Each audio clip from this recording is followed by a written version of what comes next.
Stephen Ross, owner of the Miami Dolphins, among many other things he owns, is buying more stuff in West Palm Beach.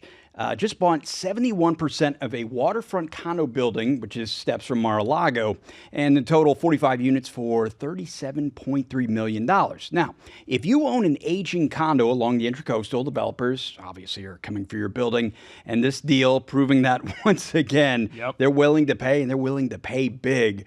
So, Larry, what can you tell us about what Related Ross has been up to on this one? Yeah.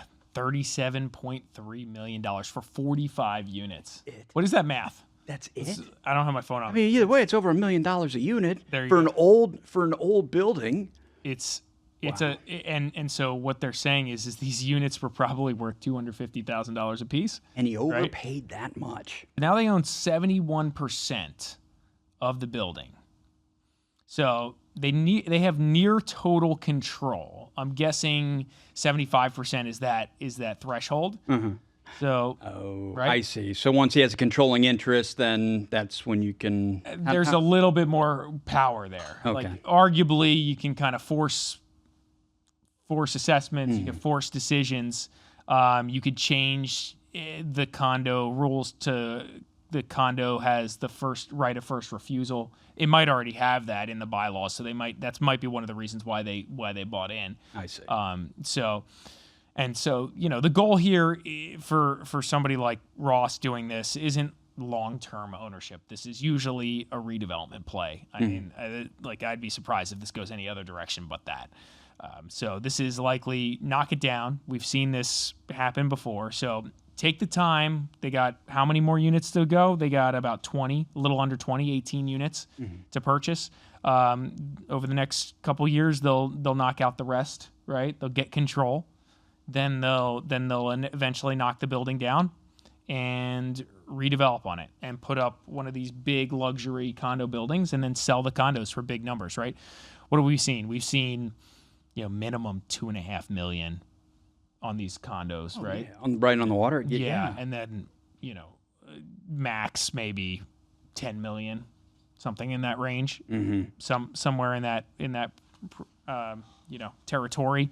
So, they can spend a little under $1 million a unit for the dirt here and then go from there. The new laws and rules that condos have to abide by, which requires them to reserve more, do more repairs and maintenance, and basically spend more money, is really hurting a lot of these condo owners who arguably own these like cheaper condos, these like $100,000, $200,000, $300,000, $400,000, $500,000 condos. They weren't expecting a $100,000 assessment, right? And so what happens is when you start getting buildings that maybe have deferred maintenance, they don't have the reserves, and the state is mandating these requirements, they have a choice to make. They either assess everybody, whatever the number is, take out huge debt at the same time in order to cover these massive repairs and maintenance that are now required, or they sell out. Get out. Right. Yeah. Makes sense. And so that's where Ross and the other developers take advantage of the opportunity. It's not necessarily a bad thing, in the sense of these buildings should be maintained properly so we don't have another Surfside. Like, duh, right? Yeah. So like the laws are fair in some way that, you should be maintaining your concrete. Florida now has 5 metro areas in the top 10 for the widest gaps between regular homes and luxury homes in America. Miami just overtook New York City for the most $1 million listings in the country. And if you think South Florida's housing market is expensive now, well, wait until you see what's happening at the top. That's a bold statement.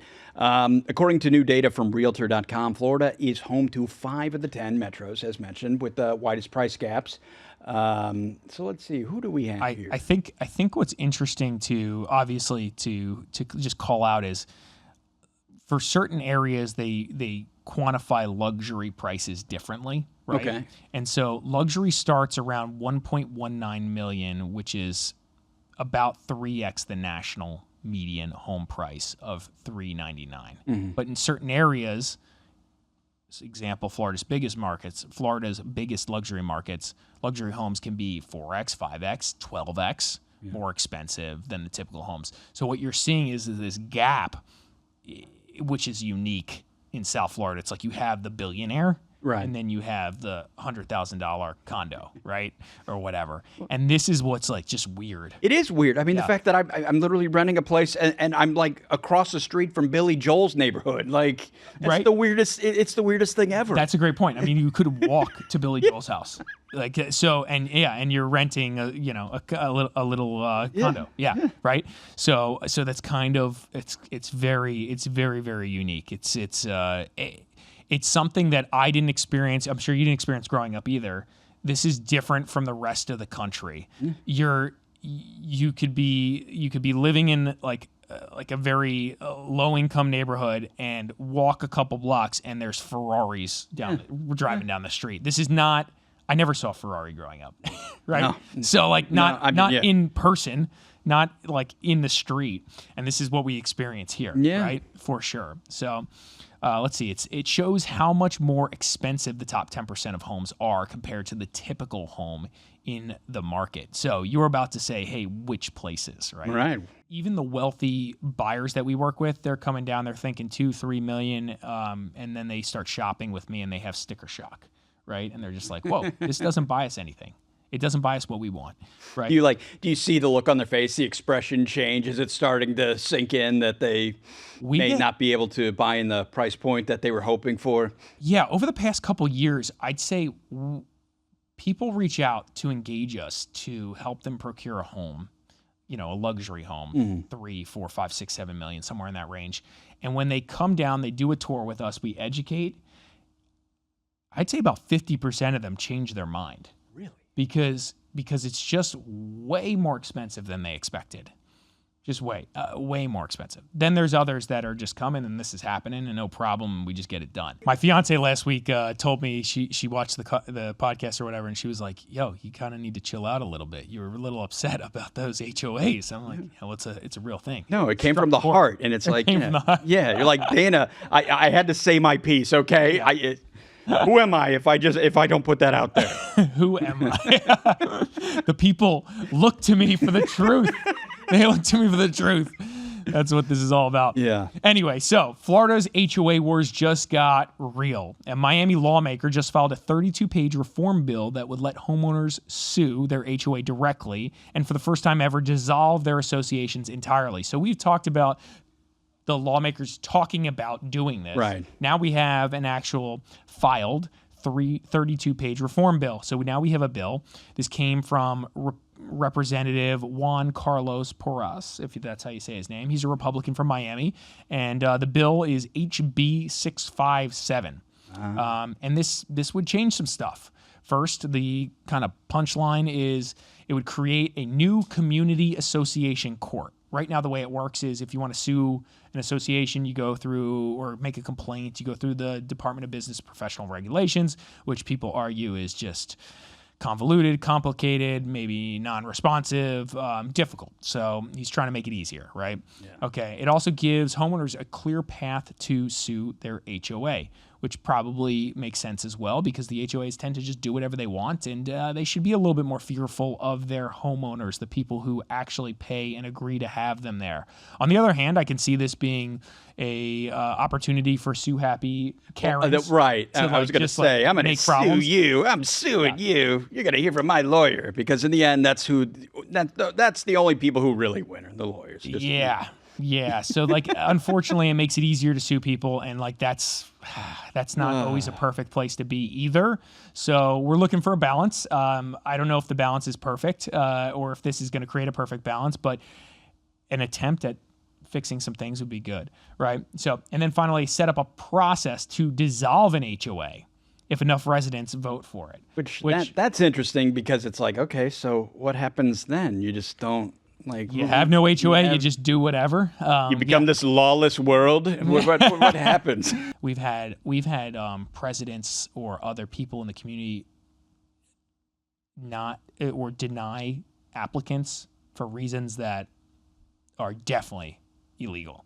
And so but the homeowner's like, all right, do I go to war with this HOA? Right. How bad do you really want to? Or do I just move on to the next tenant? And then the tenant's option is like, hey, do I go to war with this HOA? Do I move on to another community that actually is cool and wants me here? You know what I mean? Why would I come into it? So you get that kind of, so if it's a little easier to kind of like maybe threaten or rectify those situations, maybe that's nice. That would be good. And that happens. It happens more often than you guys would imagine. What, that people are put in those situations and they just don't even bother because they don't want to deal with the hassle. 100%. So we did one. I think we were ranting about this the other day, but we did one. We just closed it. We got an HOA approval in less than 24 hours.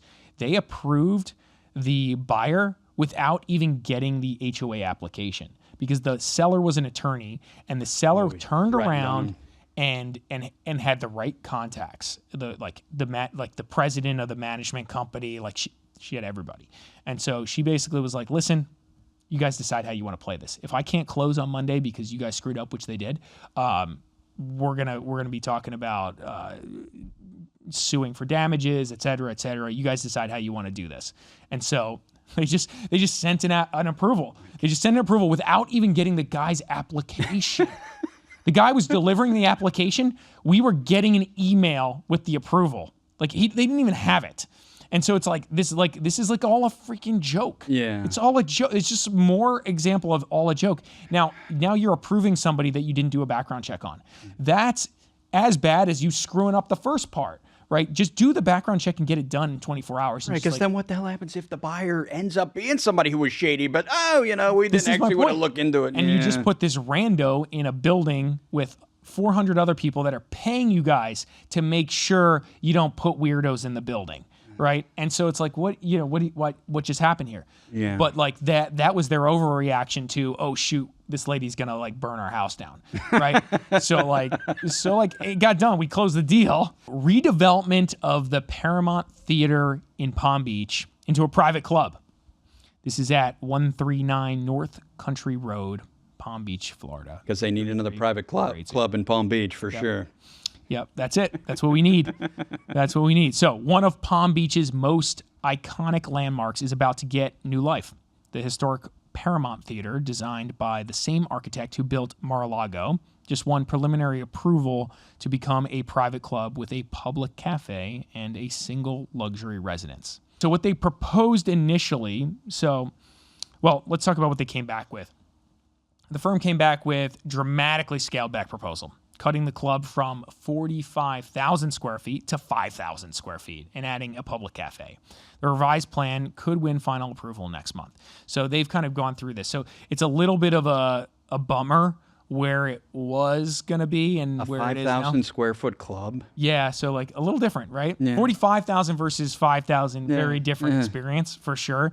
And then also they wanted membership of 475 people, and now they've proposed 175 Yeah, I people. bet they do. Yeah.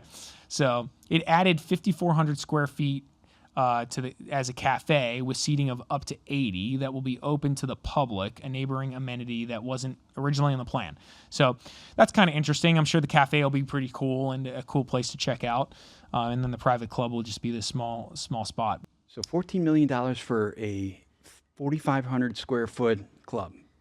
Yeah, this is interesting because this doesn't feel like it doesn't feel like an investment as much as it is just a project for enjoyment. Yeah. Or flex, yeah. Sunny Isles, they are going to build a skyscraper, which will be one of the tallest beachfront luxury buildings in the county. I think they meant country. The developer behind the celebrity-packed Porsche Design Tower is back with an even more ambitious project. This is the Bentley Residences in Sunny Isle Beach and will stand approximately 749 feet tall, which will make it the tallest beachfront tower in the area, with residences starting at $5.8 million.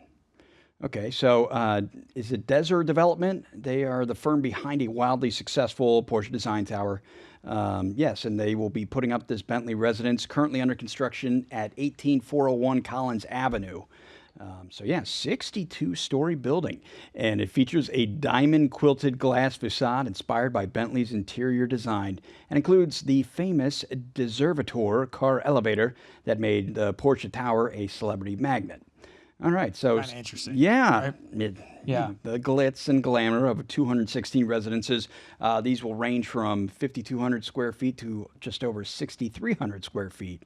Again, prices starting at 5.8 million and topping out at a cool 37.5 million. Let's go. For the penthouses. All right, maybe. There's no question that the market has changed. It is different, and even the luxury market is experiencing a softening. But while we say that, we're also seeing record number of buyers entering the market and acquiring these luxury residences. So we'll see. I think more softness is to come. I don't think a lot of people want to say that out loud in the luxury space. I think if you ask a lot of brokers, they're pitching the positive, so that way they can do transactions and deals and convince other luxury buyers to come to the market. But at the same time, what we're seeing, especially in the condo market, the luxury condo market, after like the Related Group delivers, these big buildings like Casa Mar and Sola Mar, you start seeing people putting these condos back on the market, and you're starting to see increased inventory. And then at the same time, you're getting delivery of the W in Pompano. Yeah. Not to say that they're delivering anytime soon, but like buildings like that are delivering, the Ritz-Carlton, et cetera. And you're seeing that get done. Oracle's founder just closed a beloved safari campground. People are up in arms. Well, I got a little emotional when I first heard about it because I thought, I don't know, I thought it was going to be a pet project or something. But yeah. Well, he just closed the campground. He didn't close the whole place. Okay, yeah, well, So- a lot of people are not happy with Larry Ellison right now. Now we got politics involved, and people get crazy, and then somehow a beloved safari campground gets involved, and that's where I'm like, no, we are putting our foot down. This is it. This is where it stops. Yeah, right. We're gonna tell the truth. Yeah, I'm gonna argue and whine about this to nobody, and I'm gonna feel like I accomplished something. Yeah, it's been family owned, I believe, for like half a century or something. Yeah. So it's a big move. It's a big move to buy Lion Country Safari. We were pretty surprised by that, right? It's unique, but then we learned that he owns other stuff like this, and he's a conservation guy, we think. But now as he shuts this down, this feeds into the greater ideas or conspiracy theories that he's doing something sinister. And so let's talk about it. So if you don't know where Lion Country Safari is, it's just west of West Palm Beach, and Larry Ellison has been pretty active in Palm Beach. And so this is kind of all part of all the billionaires getting together to buy everything in West Palm. That's kind of the move, I think, right now. So he's shutting down this campground as of April 30th, 2026, and is no longer accepting new reservations. So guests with existing bookings will receive automatic refunds by February 17th. Wow, he's just doing it. Here's where it gets interesting. This is what we're about to talk about. So I've seen people talk about this. So here's the theories about what he's doing. So they're spinning theories. Private nature retreat, maybe. That's what we talked about first. Sure it is. Okay. Then we talked about Oracle Data Center. Guys, this is 600-ish acres that this guy just bought in an area where there's not 600 acres to buy, right? So luxury development, maybe. That could be a play. What, in Loxahatchee? Hey, have you seen everything around that area? They're building tons of stuff there. Are they? 3 counties are making completely different bets on the same question. Where will wealthy people actually want to live?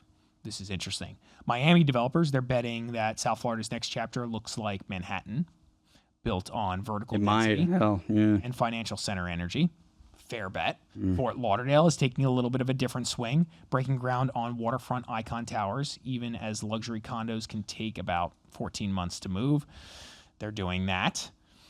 As I mentioned, 14 months, 10 to 14 months of absorption rate or months of inventory right now. It's climbing. So that bet is, that's a bet for sure. And then West Palm Beach is leaning in, all in, way in, rolling out roughly $10 billion in transformation projects tied to corporate relocation and whole Wall Street South thesis, right? All of this seems like it's applicable, right? And so that's kind of the argument that these, multifamily brokers give you. It's like, hey, this market is changing, and you're early still. You're still early. And so this guy Eric Rutter at Oak Row Equities just spent $520 million on 4.25 acres in Brickell Bay. Well, I was going to say Brickell's the one that I always see that, my goodness, how much it's grown over a very short amount of time. Yep. So this is one block from where Citadel is building South Florida's tallest office tower. Yeah. Right? Okay. So here we go again. So these guys are all, it's just like the billionaires kind of moving the market down here, right? It's like they're doing it. Well, the demand has to be there, though, too. And so it might be foreign money, like you were saying earlier. Brightline expansion, new spots in Aventura and Boca, making the whole Tri-County region connected by high-speed rail. This is a thing. This like Boca connection here, we could literally walk to the Boca Brightline from where we're at right now, and it is a driver for people buying around it who work in Miami maybe 2 days a week. They commute down, jump on the train, they're close by, and then they get back, and their wife can raise the kids in Boca Raton in a school zone that they like, et cetera, maybe a little bit more less urban is probably the better word, right?